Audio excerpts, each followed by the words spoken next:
हम लोग GNM secondary के स्टूडेंट हैं। वाइटल मॉनिटरिंग के बारे में आपसे कुछ पूछना है। वाइटल मॉनिटरिंग जीएनएम स्टूडेंट्स, तो हमें ये समझना है कि जब भी मरीज़ हमारे पास हॉस्पिटल में लाए जाते हैं तो ज़रूर उनमें कोई ना कोई मेडिकल प्रॉब्लम होती है, तभी घर वाले उनको लेके आते हैं। और मेजरली सिक पेशेंट्स, तो अगर रात बेरात आपके पास आप अस्पताल में अकेले हो और एक बुजुर्ग व्यक्ति को ले आए हैं, तो क्या क्या ऐसी चीज़ें देख लेनी ज़रूरी हैं। सबसे पहली चीज़ दिमाग में आनी चाहिए कि वाइटल ऑर्गन्स जो हैं वो बिगड़ी तो नहीं है। तो वाइटल ऑर्गन्स हमारी क्या क्या हुई, हार्ट, लंग, लिवर, किडनी और ब्रेन। तो सबसे पहले हार्ट की बात आई तो हमने खटाक से अपने मरीज का बीपी नाप लिया और पल्स नाप ली। अगर बीपी 120/80 आ गया और पल्स हमारी 70-80 के बीच में आ गई तो हम बड़े कंफर्टेबल हो गए कि भाई मोटा मोटा बीपी की, हार्ट की कोई शिकायत नहीं लगती।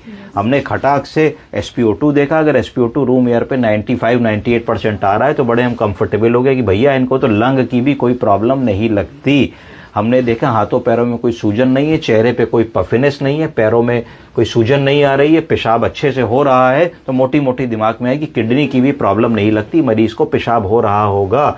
हमने खटाक से ब्रेन को एसेस किया, हमने कहा बाबूजी जीभ दिखा दो, बाबूजी नाम बता दो, बाबूजी ये कितनी उंगलियां हैं, बाबूजी आज क्या खाया था, बाबूजी चारों हाथ पैर चला रहे हो कि नहीं। तो दिमाग में मोटी मोटी बात आ गई कि ब्रेन की भी प्रॉब्लम नहीं लगती। फिर लिवर की प्रॉब्लम आई तो खटाक से तुमने देखा कि जांडिस तो नहीं हो रही, उससे पूछा पेशाब तेल जैसा पीला तो नहीं हो रहा है, तो 1-1.25 मिनट के अंदर तुमने 5 वाइटल ऑर्गन उसकी स्क्रीन कर ली।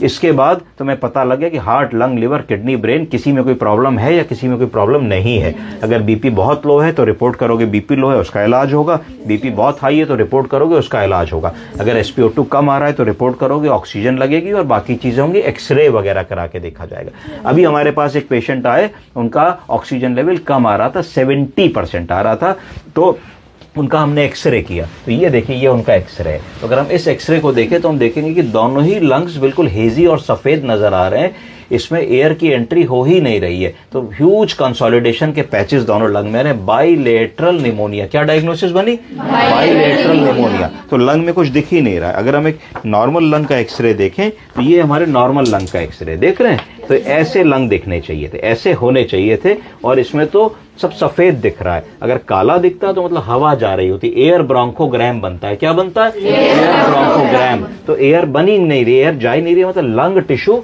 बिल्कुल डैमेज हो गया है। निमोनिया के कारण, संक्रमण के कारण फेफड़ा बेकार हो गया है। ठीक है, तो हमने ऐसे मरीज को क्या करना है, हमने ऐसे मरीज को तुरंत ऑक्सीजन लगानी है, बाईपैप वेंटिलेटर लगाना है, डॉक्टर को बताना है, रेस्पिरेटरी फिजिशियन को बुलाना है और मरीज को धीरे से बताना है कि भैया एक वाइटल ऑर्गन जिसको लंग कहते हैं ठीक नहीं लग रहे, क्योंकि बाबूजी को सांस लेने में दिक्कत है। आपने बताया हिस्ट्री में कि खड़खड़ाने की आवाज आ रही है, बलगम बाहर नहीं निकाल पा रहे हैं, बुखार आ रहा है, हफ्ते भर से बीमार हैं, एक्सरे बहुत खराब आया है, SpO2 भी मेंटेन नहीं हो रहा है, शायद हमको ICU में शिफ्ट करना पड़ जाए, हमको बाईपैप लगाना पड़े, नहीं काम बनेगा तो मुंह में ट्यूब पड़ेगी, मुंह में ट्यूब पड़ के इंटूबेट होंगे, इंटूबेट पड़ के बड़ा वेंटिलेटर लगेगा। इतनी बात हमको धीरे से दिमाग में आ जानी चाहिए। अगर मरीज का बीपी बहुत लो है तो बताना चाहिए कि हमारे मरीज का हार्ट गड़बड़ कर रहा है, किसी कारण से ब्लड प्रेशर नहीं आ रहा है, ऐसा लगता है कि मरीज कार्डियोजेनिक शॉक में है। कार्डियोजेनिक शॉक क्यों हो सकता है? इन्फेक्शन के कारण हो सकता है, कोई फ्लूइड लॉस या वॉल्यूम लॉस हुआ उसके कारण हो सकता है, संक्रमण के कारण हो सकता है, या हार्ट अटैक के कारण हो सकता है। तो दूसरी तुम इंपॉर्टेंट जांच इमरजेंसी में जो करोगे एक्सरे के बाद, वो आई ECG। क्या आई? इलेक्ट्रोकार्डियोग्राम। तो ECG जैसे ही तुम करोगे, आजकल अधिकांश जो ECG की मशीनें होती हैं उनमें सेल्फ डायग्नोसिस का ऑप्शन होता है, यानी कि वो ECG भी निकालते हैं और ऊपर तुमको लिख के भी दे देते हैं कि नॉर्मल ECG है कि उसमें कोई समस्या है। हो सकता है कि ECG तुम्हें ना आता हो, देखना है, तुम्हें क्राइसिस हो रही हो, तो तुम उसकी मदद ले सकते हो। तो उसको एक इंटरप्रिटेशन की चीज उसमें लिख करके आती है। बाकी थोड़ा थोड़ा तो देख सकते हो कि ECG नॉर्मल है कि नहीं, उसकी रिथम नॉर्मल है कि नहीं, पल्स बड़ी होगी तो QRS कॉम्प्लेक्स पास बन रहे होंगे, अगर एरिथमिया हो रहा होगा तो बहुत अजीब सा ECG दिखने लगेगा। तो धीरे धीरे देखते देखते आ जाता है। तो फिर कार्डियोलॉजिस्ट को तुरंत हमको लूप में लेना है या अपने सीनियर फिजिशियन को लूप में लेना है कि सर देखिए ECG ठीक नहीं लग रहा हम लोगों को। तो ऐसे एक्सरे कर लिया हमने, ECG कर लिया। तीसरी चीज इमरजेंसी में ABG कर लोगे। ABG का मतलब है आर्टीरियल ब्लड गैस एनालिसिस। उससे अगर तुम्हारे मरीज की चेतनता कम है, जैसे ये वाला मरीज है, अब इसमें ABG बहुत जरूरी हो गया, क्योंकि ABG में तुम देखोगे कि मरीज का कार्बन डाइऑक्साइड कितना है। अगर तुमने देखा कि CO2 रिटेन करने लगा है मरीज, कार्बन डाइऑक्साइड बहुत ज़्यादा है, बाईपैप से भी काम नहीं बन रहा, तो इसका मतलब वो मरीज इंटूबेशन पे जाएगा। तो उसको तुम्हें इंटूबेशन के लिए मेंटली प्रिपेयर्ड करना पड़ेगा। उसको अच्छी ब्रॉड स्पेक्ट्रम एंटीबायोटिक देनी पड़ेगी, क्योंकि हल्की एंटीबायोटिक से, छोटी एंटीबायोटिक से इतना बड़ा इन्फेक्शन या निमोनिया तुम ट्रीट नहीं कर पाओगे।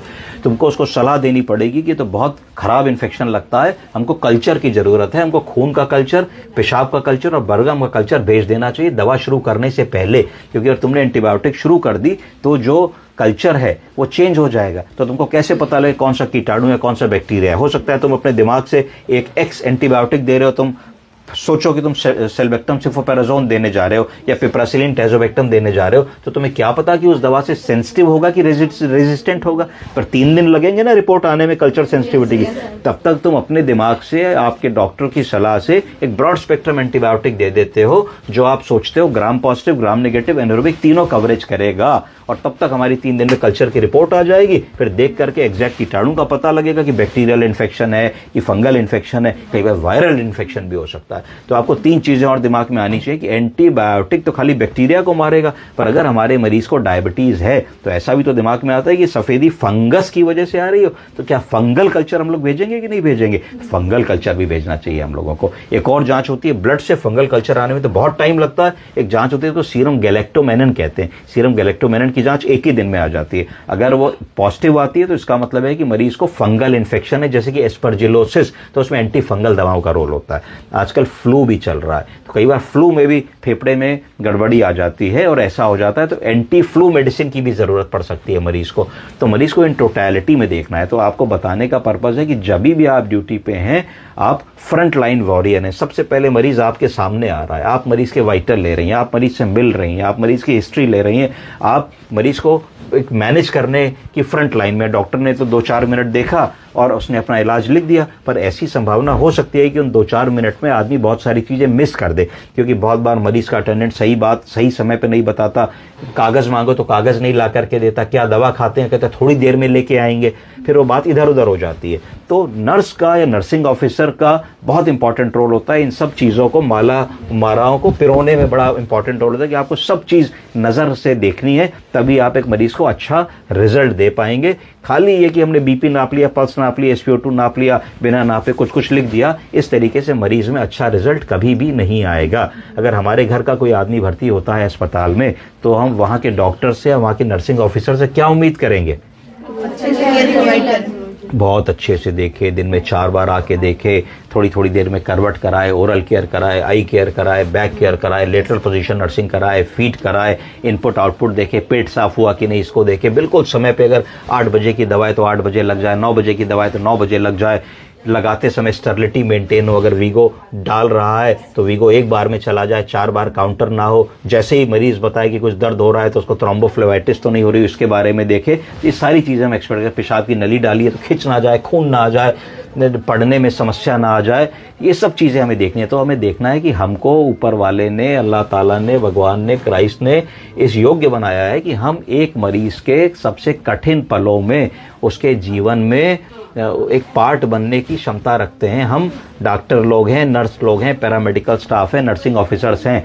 तो ये एक प्रिविलेज है जो हर आदमी को नहीं मिलता। उस प्रिविलेज को कैसे हमको सारी जिंदगी बहुत अच्छे से करना है और हर मरीज को ठीक करके भेजना है। कई बार ऐसा होता है हर मरीज ठीक नहीं हो सकता, पर अगर आपने काम बहुत अच्छे से किया है, बहुत मन से किया है, ईमानदारी से किया है, तो हर मरीज जो है आपको अप्रिशिएट करेगा और दूर तक याद रखेगा और कहेगा भाई उस अस्पताल में गए थे, वहाँ पे फलाना डॉक्टर साहब बहुत ही बुरे थे या बहुत ही अच्छे थे, फलाना नर्सिंग अफसर बहुत ही बुरी थी या बहुत ही अच्छी थी, उनका एम्बुलेंस का ड्राइवर बहुत ही बुरा था या बहुत ही अच्छा था, किचन वाली आया दीदी बहुत ही अच्छी थी, देखो वो हमको नीचे तक छोड़ने आई, या देखो वो बड़े अच्छे थे। तो इस तरीके से आदमी परसीव करता है पिक्चर को। अस्पताल बिजी होते हैं, बहुत सारे लोग आते हैं, हम लोग के पास टाइम नहीं होता, पर फिर भी उस व्यक्ति के बारे में सोचो तो वह व्यक्ति तो तुम्हारे पास पहली बार आया है और पहली बार तुमसे मिल रहा है, उसके घर का आदमी पहली बार बीमार पड़ा है। तो उसको इससे ये नहीं मतलब है कि तुम कितनी थकी हो या कितनी परेशान हो या तुमने सुबह से 100 मरीज देखे हैं, उसको सिर्फ मतलब है कि मेरे साथ तुमने कैसा व्यवहार किया। तो उस पहले मरीज को हमें पहले ही समझना चाहिए, 50वां नहीं समझना चाहिए, भले ही हम उसको 51वीं उसमें देख रहे हो। इन चीज़ों के साथ मैं अपनी बात खत्म करूंगा। मैं उम्मीद करूंगा कि आप लोग जीवन में आगे बढ़ें और हर मरीज में अपने दादी बाबा माता पिता को देखें और जो आपको लगे कि उनके साथ करना लाजमी है वही आप उनके साथ कार्य करें। धन्यवाद।